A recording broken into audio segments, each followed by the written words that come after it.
Mari kita sama-sama merenungkan satu bagian firman Tuhan hari ini, yaitu facing the difficulties moment ya. Bagaimana iman kita bisa menghadapi kesulitan hidup di dalam dunia ini. Mari kita langsung saja membuka kitab Kisah Para Rasul pasal yang ke-16. Saya akan bacakan ayat yang ke-19 sampai dengan ayat yang ke-28 ya. Kisah Para Rasul pasal yang ke-16. Kisah Rasul 16 ayat 19. Ya, sudah ketemu ya? Yang sudah menemukan katakan amin dong. Amin ya, mungkin ada yang masih nunggu ya. Oke, saya tunggu beberapa detik lagi ya. Oke, saya tanya lagi ya, yang sudah menemukan katakan amin. Tambah kecil ya suaranya ya. Kurang semangat ya. Yang sudah menemukan katakan amin. Amin ya, oke kita akan membaca Kisah Para Rasul pasal 16 dan Bapak Ibu bisa menyimaknya di Alkitab masing-masing ya. Demikianlah firman Tuhan. Ketika tuan-tuan perempuan itu melihat bahwa harapan mereka akan mendapat penghasilan lenyap, mereka menangkap Paulus dan Silas. Lalu menyeret mereka ke pasar untuk menghadap penguasa. Setelah mereka membawa keduanya menghadap pembesar-pembesar kota itu, berkatalah mereka katanya, orang-orang ini mengacau kota kita ini karena mereka orang Yahudi. Dan mereka mengajarkan adat istiadat yang kita sebagai orang Rum tidak boleh menerimanya atau menurutinya.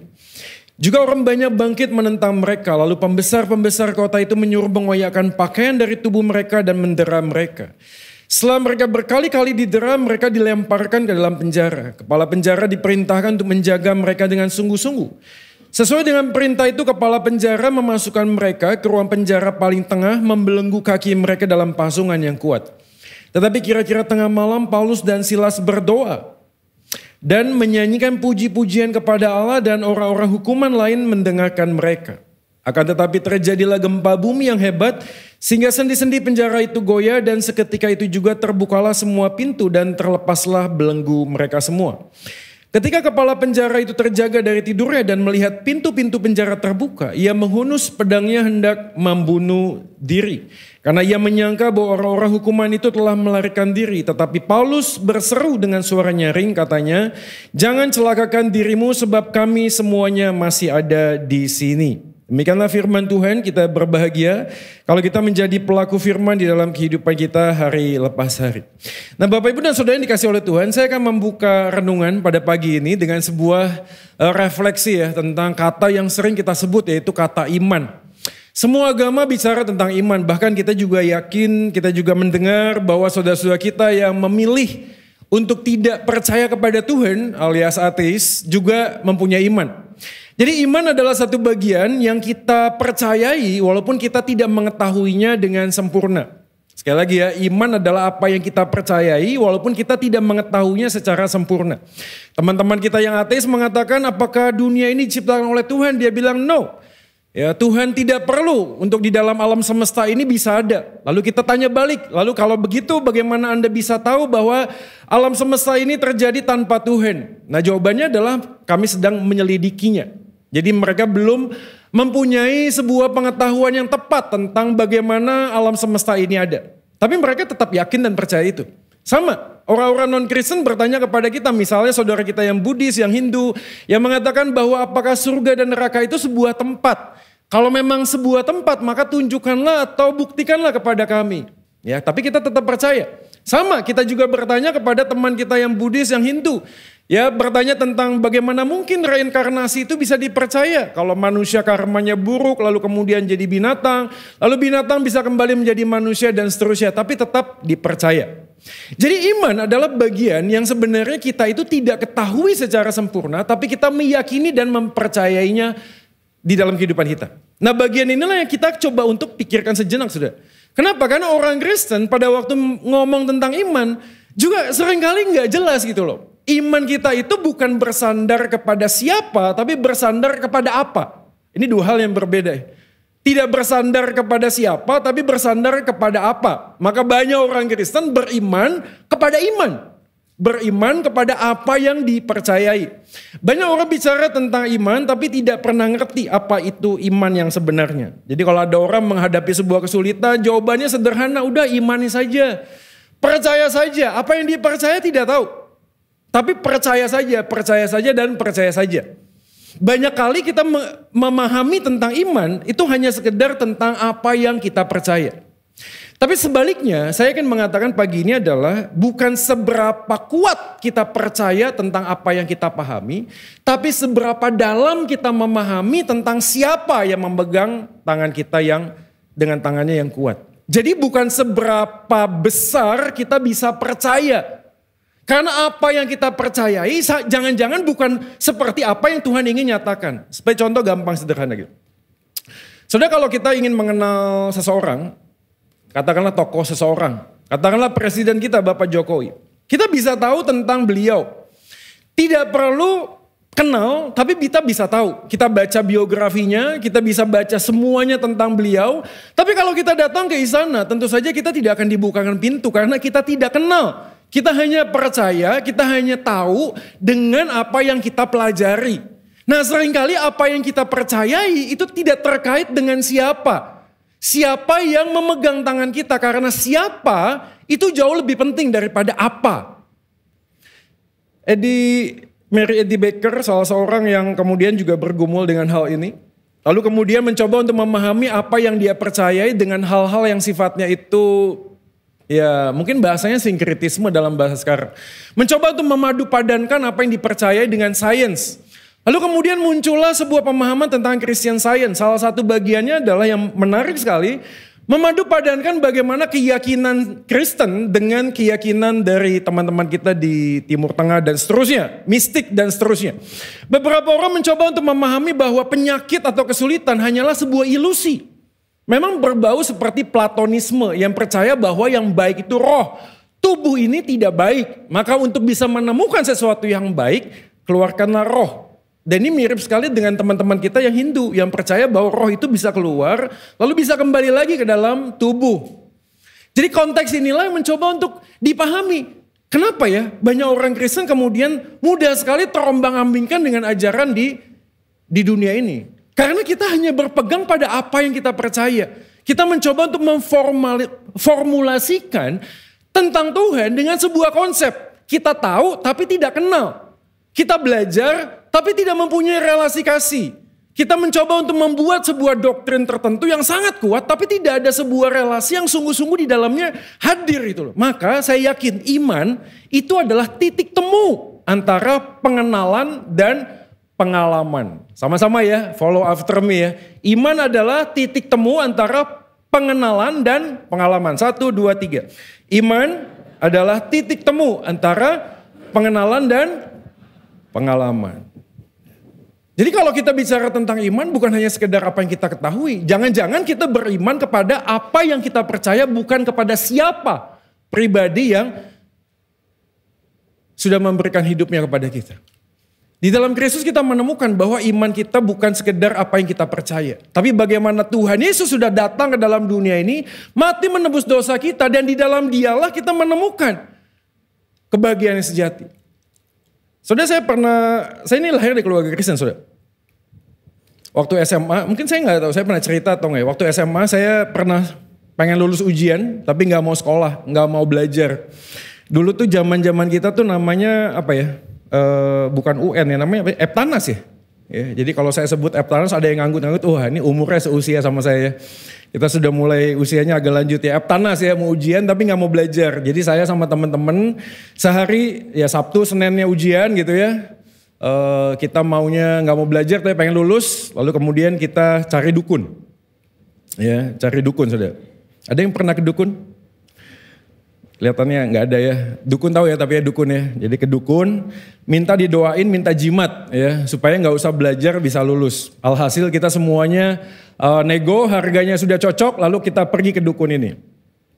Jam 12 malam minggu, dia dimandiin, dikasih bunga-bunga dan seterusnya. Lalu kemudian kita ke dugem ya, sampai dugem, hari Minggu saya udah ngomong sama mama saya, kita mau belajar bersama kelompok. Jadi saya udah bawa seragam.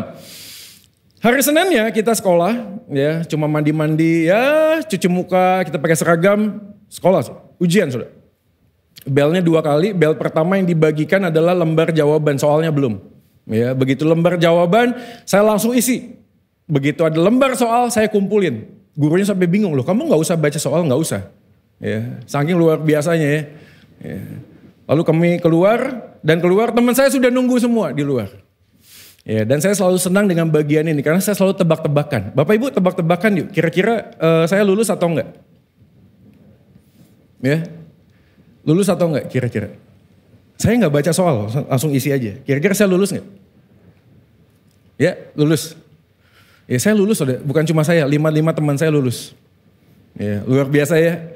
Ada yang butuh nomor telepon dukunnya? Saya kasih, siapa tahu ada yang butuh ya. Ya, sejak saat itu saya kesengsem sudah. Tapi ya bagian yang menarik buat saya adalah dukun itu nanya sama kita. Misi Dek, agamanya apa? Saya bilang saya Kristen.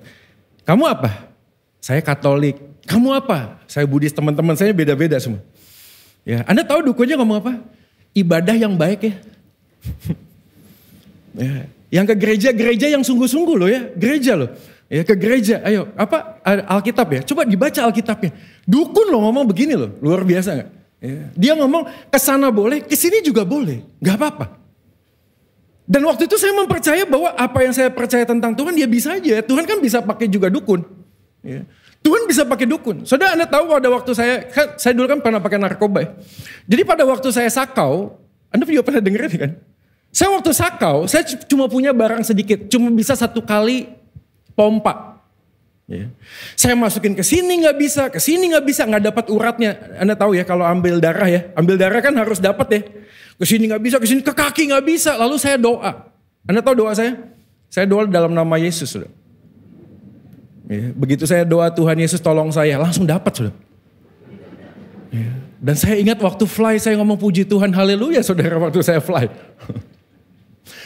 Jadi apa yang saya percaya tidak ada relevansinya. Kenapa? Karena semuanya hanya berkaitan dengan apa yang saya inginkan. Nah Anselmus itu mengatakan sebuah kalimat yang sangat penting menurut saya. Fides quaerens intellectum. Ya. Iman yang sejati mencari sebuah pengertian. Iman yang sejati akan selalu mencari pengertian. Kenapa? Karena melalui pengertian itu akan membuat kita memahami arti dari iman itu sendiri. Jadi kalau saya ditanya, Pak, bagaimana saya tahu saya adalah orang pilihan? Saudara kalau Anda bicara tentang orang pilihan, dan Anda berpikir orang pilihan selalu identik sama kehidupan yang baik, Anda keliru saudara. Kalau Anda ingin menjadi orang baik, tidak perlu jadi orang Kristen saudara. Anda bisa pilih agama yang lain, bahkan tidak punya agama pun Anda bisa jadi orang yang baik. Maka kekristenan itu bukan bicara tentang perbuatan yang baik, tapi kebenaran sebuah relasi. Keyakinan bahwa perbuatan adalah buah dari pengenalan yang sesungguhnya.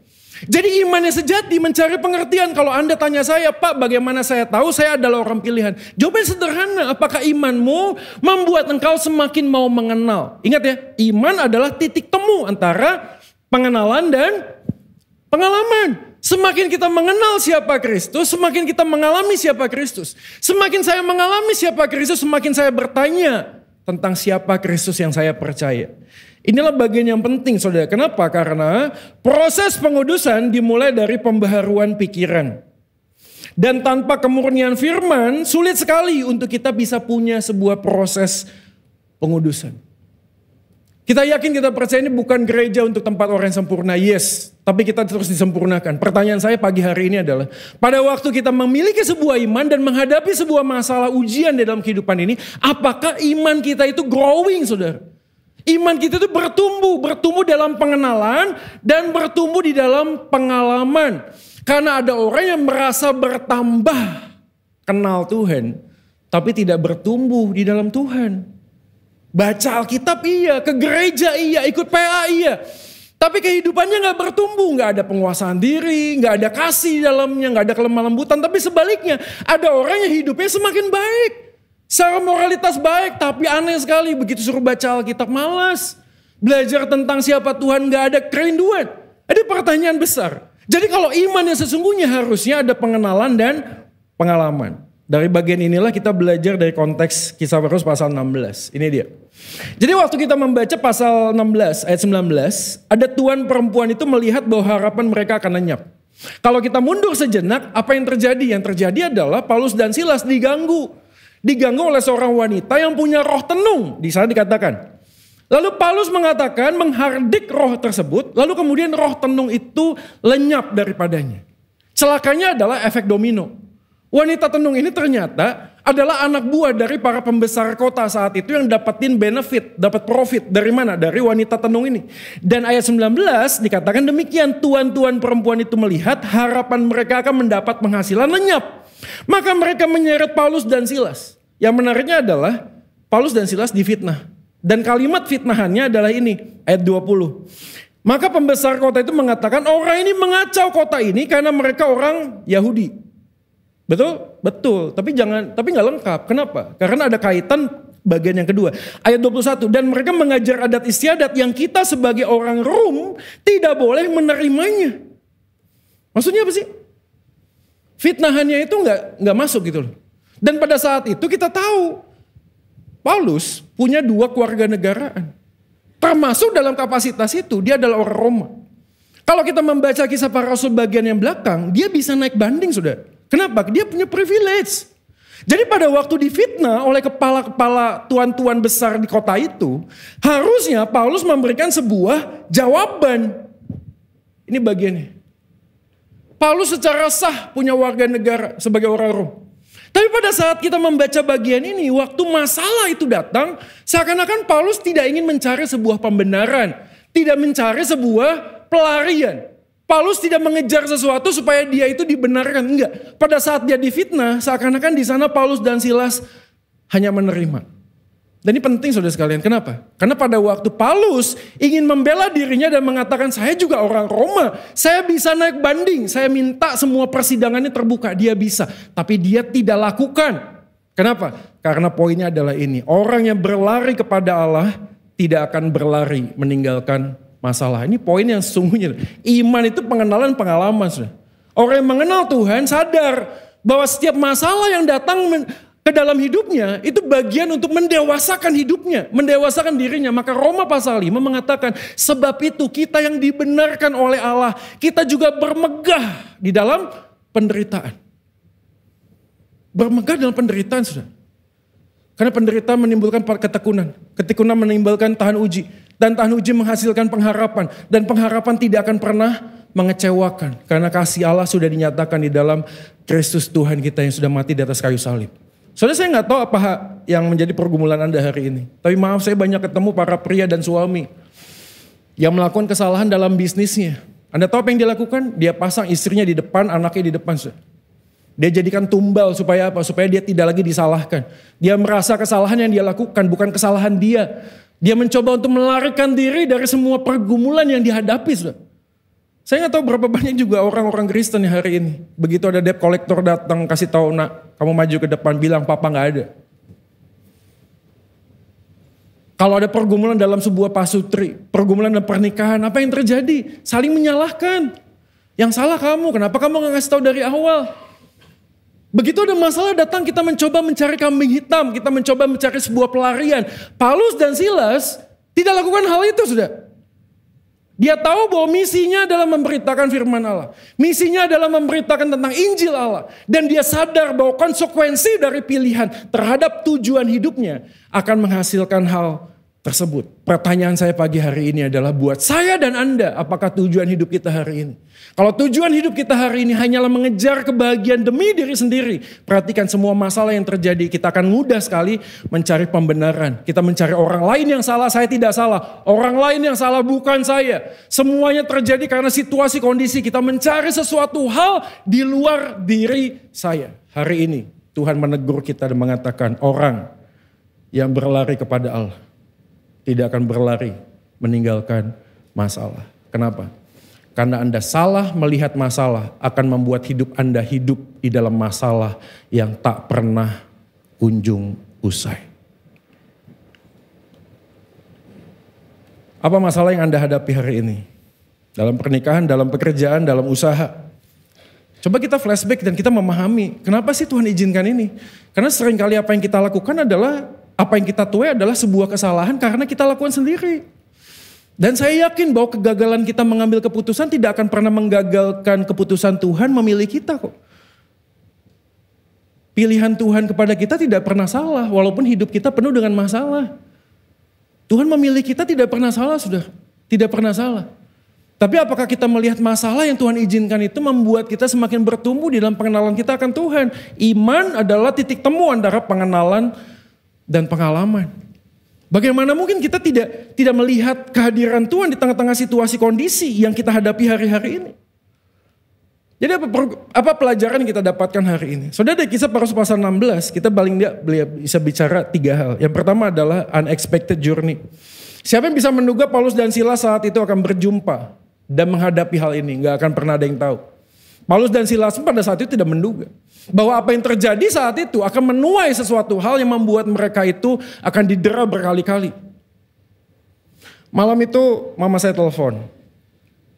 Dia bilang, doain papa ya, papa di rumah sakit. Saya bilang, mam, saya pulang ke Bandung. Ya, karena papa mama saya di Bandung. Ya, mendampingi papa. Mama saya sambil berkelakar mengatakan, gak usah lah. Kan, you tahu lah, papa kan gitu ya. Kalau gak masuk rumah sakit itu kayaknya gak bisa istirahat. Udahlah, biar dia istirahat di rumah sakit. Saya berpikir hal yang sederhana. Pagi-paginya sudah, saya ditelepon sama abang saya. Dia ngomong, Joy, lu kembali pulang sekarang ke Bandung. Papa udah meninggal. Mengejutkan, unexpected. Dan yang lebih menariknya lagi dalam duka cita itu saya melihat ada seorang bapak yang cukup usia lanjut. Ya maaf ya, saya tidak mau mendiskreditkan penyakit tertentu, tapi saya ingat jalannya sudah pincang dan memang kena stroke. Dia mendatangi saya dan mengatakan saya turut berduka cita. Begitu dia sudah jalan dan berlalu dari saya kemudian berpikir siapa orang ini, sepertinya familiar mukanya. Dan saya ingat dia adalah kokonya papa saya. Dan semua memori tentang kokonya papa saya itu muncul. Anda tahu memorinya? Saya dengar dari engkong, dari oma saya, dari nenek saya. Kokonya papa saya sejak SMP, SMA, gak pernah mau sekolah. Berantem, hidupnya jahat. Setelah dia dewasa juga begitu. Jadi bandar, jadi jual. Sudah tua pun sama, sudah gak bertobat. Anda tahu apa yang saya pikirkan? Sederhana, Tuhan kenapa papa saya yang dipanggil pulang oleh Tuhan? Kenapa gak orang ini yang mati duluan? Kenapa? Life is unfair. Saya juga gak tahu berapa banyak dari kita pernah berpikir gitu ya. Kenapa ya hidup tuh kok gak adil gitu loh. Yeah. Why bad things happen to the good people? Why? Yeah. Kenapa orang baik itu justru gampang mati? Orang jahat itu loh. Kalau Bapak Ibu pernah masuk ke lembaga permasyarakatan, Anda bisa mendengar banyak kesaksian. Ditawur 30 orang kagak mati. Ditembak polisi kagak mati. Nah, orang baik pulang persekutuan pegang Alkitab ditabrak sama pengemudi. Mabok, mati. Makanya ada orang ngomong hidup itu jangan terlalu baik. Nah, hidupnya singkat sudah. Hidupnya singkat. Life is unfair. Dan yang ketiga adalah decision dan konsekuensi. Apa yang kita ambil keputusannya. Kita harus siap menerima konsekuensinya.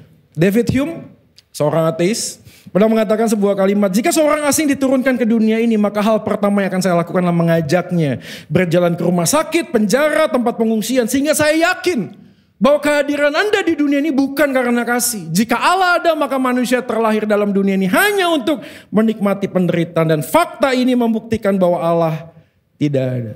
Saudara, David Hume mengambil sebuah pilihan. Pilihannya adalah sesederhana. Kalau Tuhan ada, Tuhan Maha Kasih, harus tidak ada penderitaan. David Hume melupakan bahwa sesungguhnya di dalam penderitaan pun kita bisa menemukan sejahtera dan bahagia yang sejati di dalam penderitaan sekalipun. Dan dalam konsep bagian ini, pilihan David Hume untuk menentukan Allah tidak ada itu duluan. Karena pada waktu posisinya Allah tidak ada, semua alasan-alasan dipakai untuk menjelaskan apa yang dia yakini. Tapi kita yakin di dalam iman Kristen bahwa iman Kristen menyajarkan bahwa penderitaan di dalam dirinya memiliki tujuan yang baik. Supaya apa? Supaya kita dapat melihat penderitaan Kristus dan mengalami kebaikan kasih-Nya. Sudah bersyukur kita menjadi orang Kristen. Alkitab mengatakan kita punya imam besar agung, sudah, yang turut merasakan penderitaanku dan penderitaanmu. Betapa sakitnya dikhianati, betapa sakitnya ditinggalkan. Betapa sakitnya dipermalukan. Yesus mengalami segala sesuatunya. Alkitab mengatakan demikian. Maka kita sadar bahwa jawaban di dalam masalah yang kita hadapi. Bukan jawaban solusi. Bukan apa yang kita hadapi. Bukan, tapi dengan siapa kita menjalaninya. Jauh lebih penting daripada apa yang akan kita hadapi. Maka saya selalu mengatakan jangan tanya apa yang terjadi di hari esok sebelum kamu kenal siapa yang pegang hari esok. Karena kalau mau tahu siapa yang pegang hari esok, apapun jadi di hari esok, I will be fine. Kenapa? Karena masalah utama saya sudah selesai di atas kayu salib. Tidak ada yang bisa memisahkan aku dengan Tuhan. Penderitaan, peperangan, pedang. Tidak ada yang bisa memisahkan aku dari kasih Tuhan di dalam Kristus. Dan ini menjadi penghiburan yang sejati, saudara. Pengenalan kita terhadap Kristus. Iman kita kepada Kristus bukan bergantung pada apa yang kita percaya. Tapi kepada siapa yang sudah Tuhan nyatakan di dalam Kristus. Dan ini membuat kita berani untuk stand up. Melihat ke depan di tengah-tengah masalah yang kita hadapi hari-hari ini. Sekali lagi Bapak Ibu sekalian, saya gak tahu apa yang Anda hadapi. Tapi ketika Paulus dan Silas menghadapi ini, mereka bernyanyi dan berdoa. Ayatnya yang ke-25. Tetapi kira-kira tengah malam, Paulus dan Silas berdoa dan menyanyikan puji-pujian. Saya menduga-duga ya, jangan-jangan ini dalam kalangan-kalangan gereja tertentu. Namanya itu teologi karismatik fatalis, sudah. Saya bukan gak percaya orang karismatik itu semuanya nyimpang, enggak ya. Ya. Saya juga yakin bahwa setiap orang Kristen itu karismatik. Betul ya? Karena karismatik itu equal dengan karunia. Dan setiap orang yang percaya pada Yesus diberikan karunia. Masalahnya adalah penekanannya hanya kepada karunia.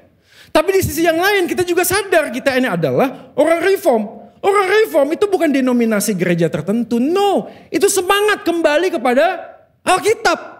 Jadi setiap orang Kristen harus kembali ke Alkitab. Maka kita disebut orang reform. Jadi pada saat yang sama kita reform, pada saat yang sama kita karismatik. Maka kita disebut rematik. Coba lihat kiri dan kanan Anda, coba lihat. Kiri kanan Anda sebut ya. Kamu orang rematik, coba lihat kiri kanannya coba. Ayo, kamu orang rematik. Memang begitu sudah. Memang harusnya begitu. Tapi seringkali kita ngambilnya dua. Hanya mengambil pilih satu. Nah, apakah Paulus dan Silas saat itu sedang bernyanyi, berdoa, aduh Tuhan, ini ada kesulitan, lalu dia bernyanyi untuk menghibur diri? Saya pikir tidak. Apakah ini sebuah bentuk untuk denial, menyangkal apa yang terjadi? Saya pikir tidak.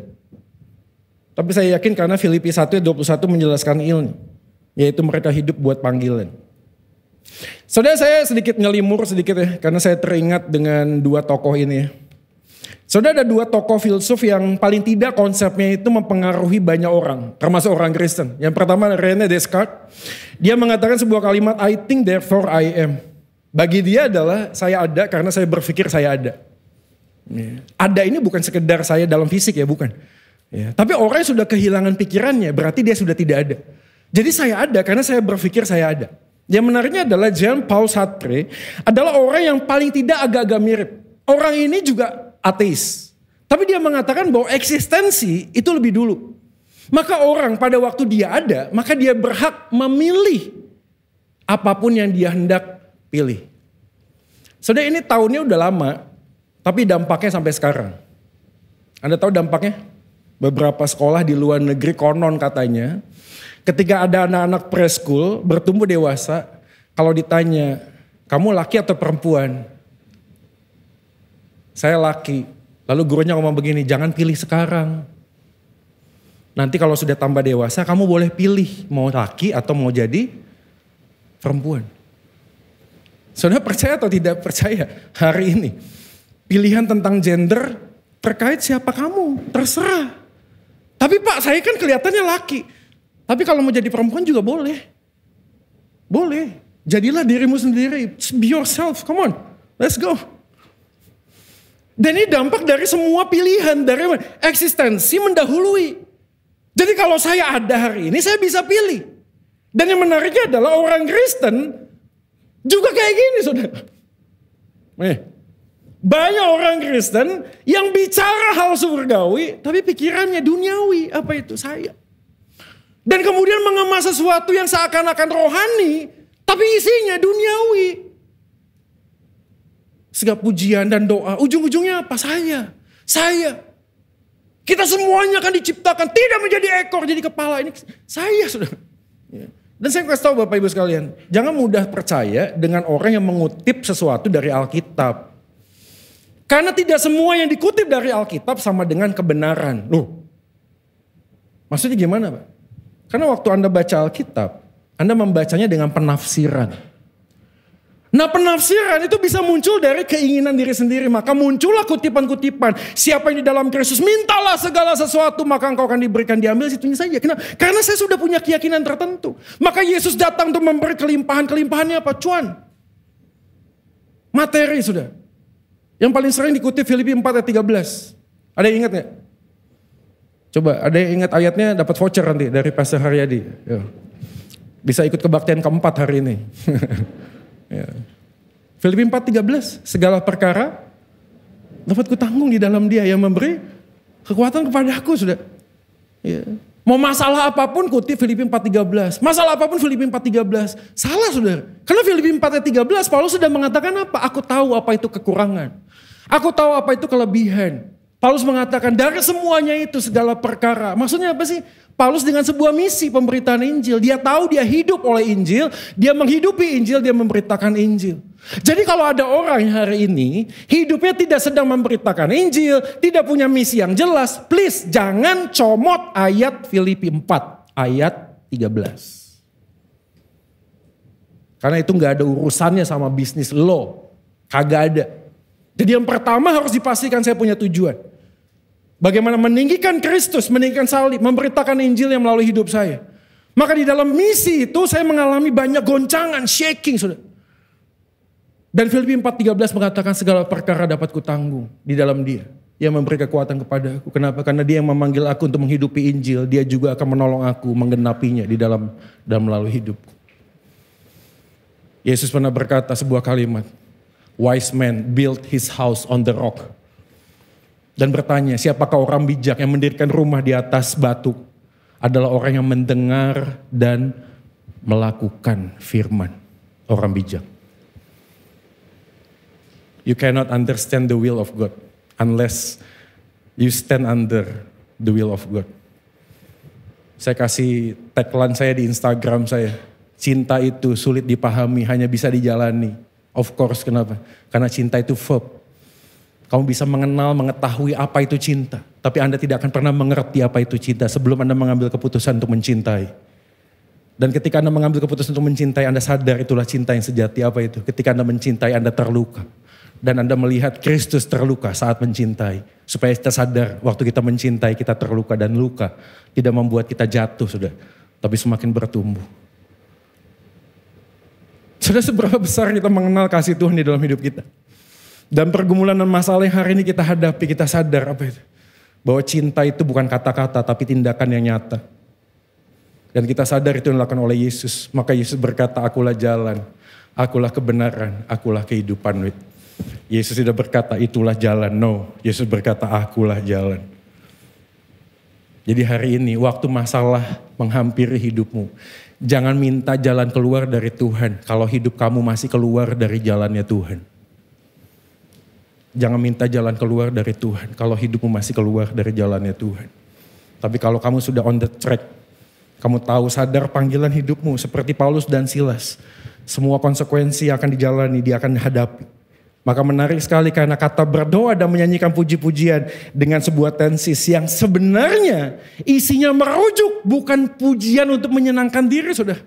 Karena kata yang dipakai di sana adalah hymn, adoration, saudara, doksologi, saudara. Jadi waktu Paulus dan Silas ada di penjara, yang dinyanyikan apa? Bukan bahwa sentuh hatiku, bukan, saudara. Anda tahu lagunya? Holy, holy, holy, na na na na na, ta ta ta ta ta ta ta ta ta ta ta. Lagunya itu bukan melankolis. Tolong aku Tuhan, bukakan Tuhan, berilah mujizat, bukan, saudara. Lagu yang Paulus Silas nyanyikan, ini dugaan saya. Tapi karena dalam present tense-nya begini, tensisnya begini, maka saya bisa yakini Paulus dan Silas saat di penjara bukan menyanyikan lagu mellow, saudara. Dia menyanyikan adoration, doksologi, pujian kepada Allah. Bagaimana mungkin di tengah-tengah kesulitan dia tetap menyanyikan pujian kepada Allah. Karena dia tahu misi dan tujuan hidupnya. Saudara-saudara.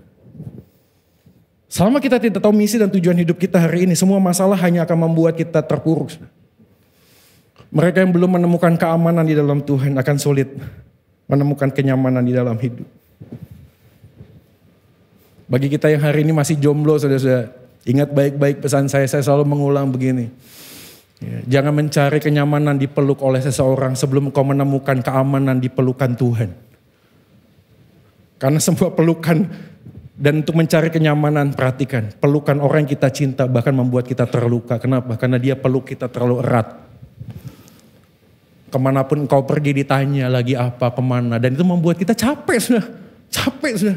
Kenapa? Karena kita cinta dia lebih daripada cinta Tuhan. Tapi kalau sama-sama cinta Tuhan, saya akan percaya. Kenapa? Karena Tuhan jaga dia.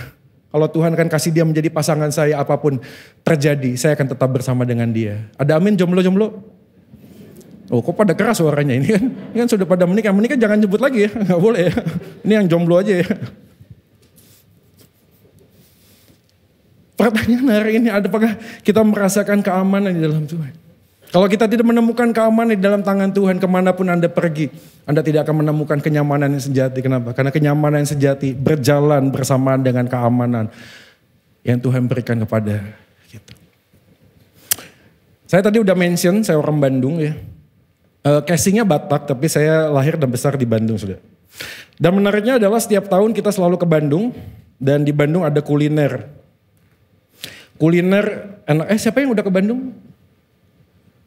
Belum ya? Ya, saya rekomendasikan ya. Siapa tahu saya abis ini diangkat jadi duta pariwisata di Bandung ya. Ke Bandung makanannya enak-enak sudah. Suatu kali saya ajak istri dan anak saya.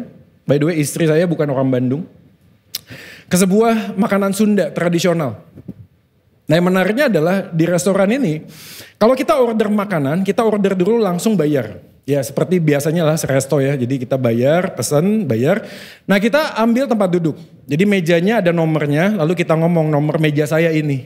Nanti petugasnya akan datang, tuh meja banyak, jadi petugasnya akan datang dan teriak nomor meja. Oke? Sesimpel itu. Istri saya dan anak saya duduk, saya keluar. Karena di luar ada makanan kecil yang saya sangat suka. Saya keluar dan seperti biasanya kalau ketemu sama tukang yang jualan, saya selalu ngomong Sunda. Ya, Anda tahu kenapa ya? Kalau ngomong Sunda tahu bahwa saya orang Sunda, bukan orang Jakarta. Jadi kalau orang Sunda biasanya dapat privilege apa dibonusin. Ya. Ya, jadi siapa tahu saya ngomong Sunda dibonusin. Ya. Nah saya ngomong, saking senangnya ngomong, lama ternyata.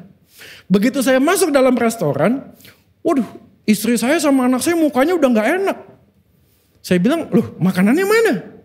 Iya nih, tuh meja sebelah datang belakangan udah dapat makanannya. Waduh, dengan gagah berani kan saya datang ke meja kasir. Tante maaf, tadi kita udah order, tapi kok belum dapat aja. Bosnya panggil karyawan, sini. Ngomong bahasa Sunda. Kang, kadia Kang, ada yang bahasa Sunda gak? Coba ditranslate ya. Kang, kadia Kang, iya kumaha ya meja iya naha, can aya iya makananna gitu ya. Belum ada makanannya gitu. Terus si akangnya nanya, anu mana mejana? Tah, no didinya. Anu mana? Tata, tilu hiji. Oh tilu hiji. Tos tita tadi digogorowok. Maksudnya itu dari tadi udah dipanggil. Saya tanya, Kang waktu manggil gimana?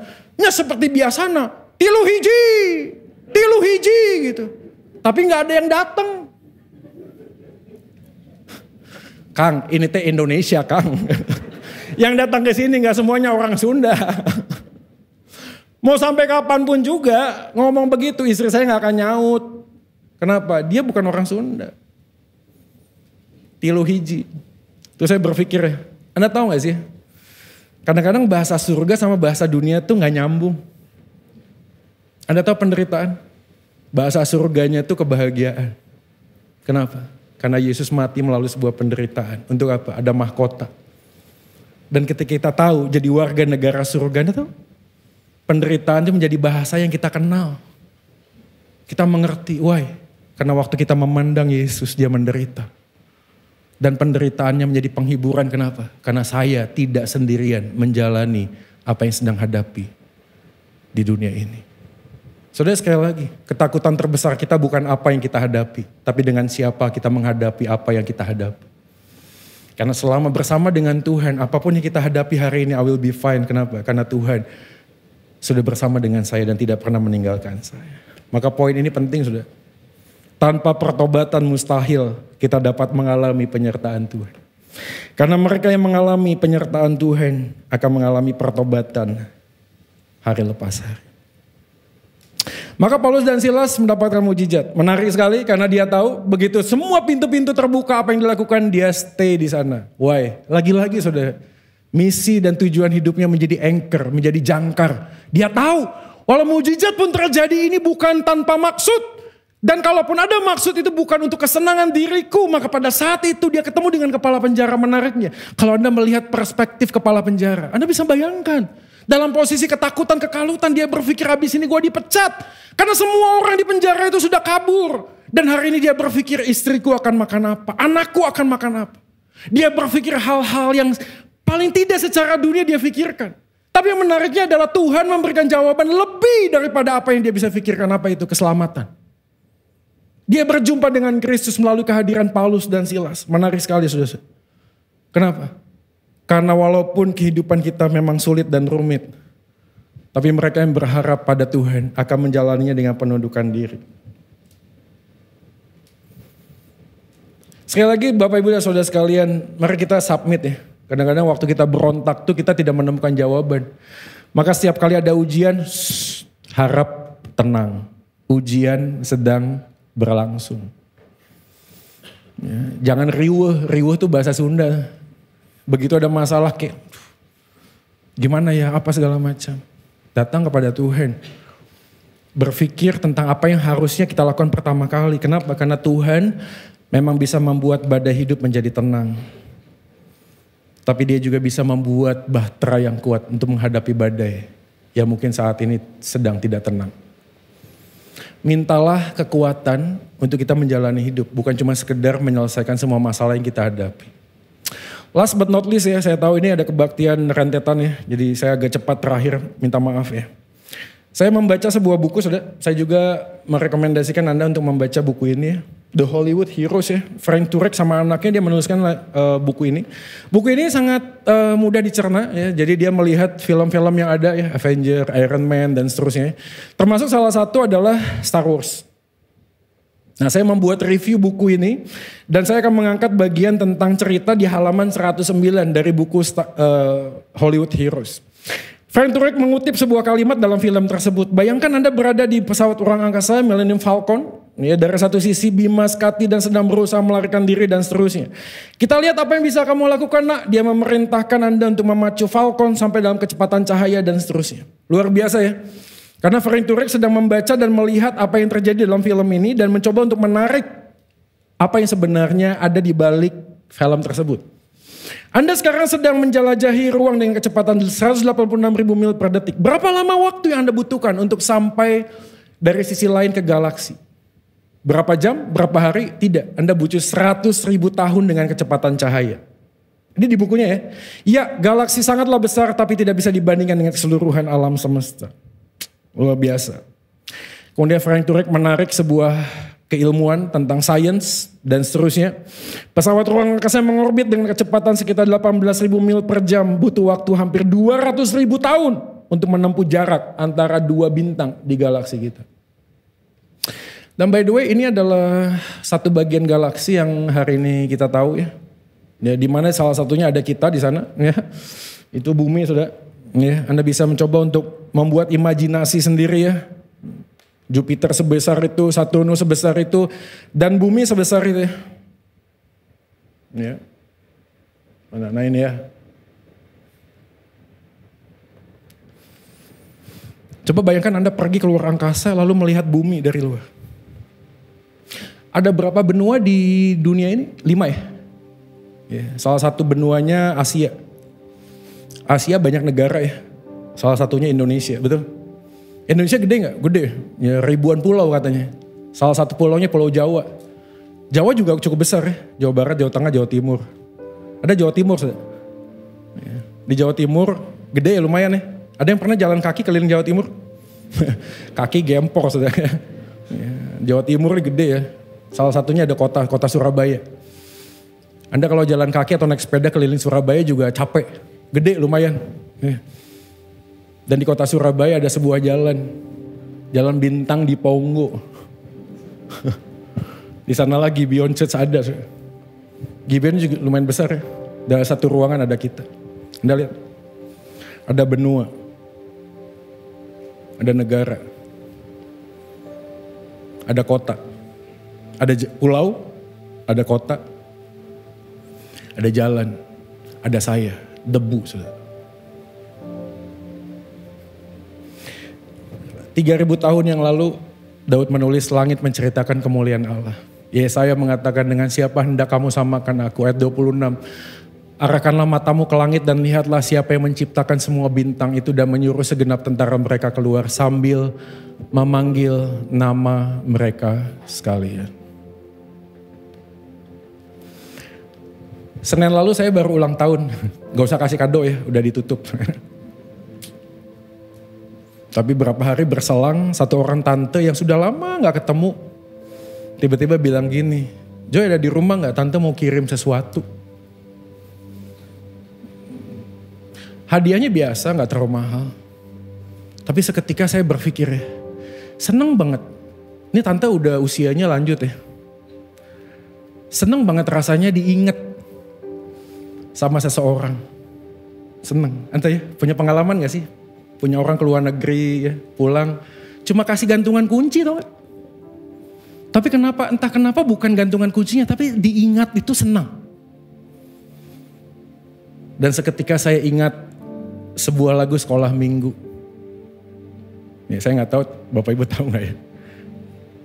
Na na na na na na na na ta na na na na na na na ta da ta ta ta ta da ta da ta da atau dengar dia panggil nama saya, dengar dia panggil namamu.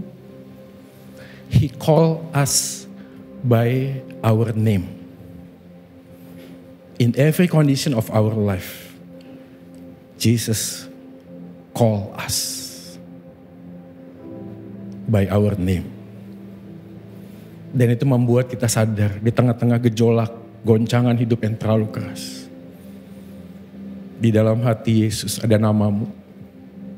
Dan dia memanggil kita satu demi satu. Nabil Qureshi, seorang apologis. Sedih saya selalu mengingat tentang dia. Usianya muda sekali. Bertobat dari orang yang non-Kristen. Jadi Kristen. Setelah dia growing menjadi dampak. Hidupnya singkat. Tapi dia mengatakan sebuah kalimat. The gospel is the answer to our individual pains. You know, the gospel. Karena bukan tentang saya hidup ini, tentang dia. Bukan betapa panjang pendeknya hidup saya, tapi betapa banyaknya saya bisa berkontribusi tentang Injil Kristus di dalam hidup ini.